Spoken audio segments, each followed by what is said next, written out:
तर या इतर घडामोडींकडे प्रजा फाउंडेशनने मुंबईतील 36 पैकी 32 आमदारांच्या कामगिरीचं मूल्यमापन करणारं रिपोर्ट कार्ड जाहीर केलंय। यात भाजपचे आमदार योगेश सागर टॉपर आहेत, तसंच टॉप 10 मध्ये काँग्रेसचे 5, शिवसेना भाजपचे प्रत्येकी 2 तर मनसेच्या एका आमदाराचा समावेश आहे।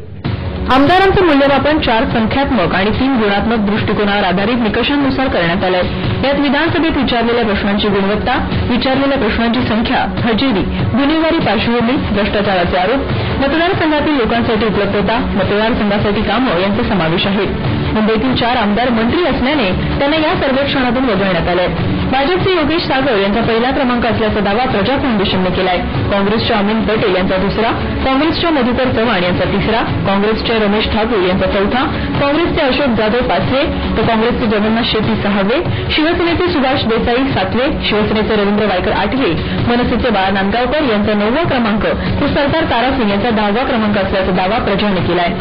तसंच शेवटून पहिला म्हणजेच 32व्या क्रमांकावर काँग्रेसचे कृपाशंकर सिंग, 31व्या क्रमांकावर काँग्रेसचे चंद्रकांत हंडोरे आणि 30व्या क्रमांकावर काँग्रेसचे बैदेव खोसा यांचा क्रमांक असल्याचं या अहवालात म्हणण्यात आलंय। आमदारांच्या कामगिरीचं मूल्यमापन करणारं प्रगती पुस्तक प्रजा फाउंडेशनने जाहीर केलंय। त्यामुळे आता तरी खड्डे, वाहतूक कोंडी, अस्वच्छता, पाणी टंचाई या मुंबईकरांच्या प्रश्नपत्रिकेतील अवघड प्रश्नांचा आमदारांनी अधिक बारकाईने अभ्यास करण्याची अपेक्षा मुंबईकर व्यक्त करतायत। कॅमेरामन अनिल सौंदाडे आणि महेश बागलसह ब्युरो रिपोर्ट, साम टीव्ही, मुंबई।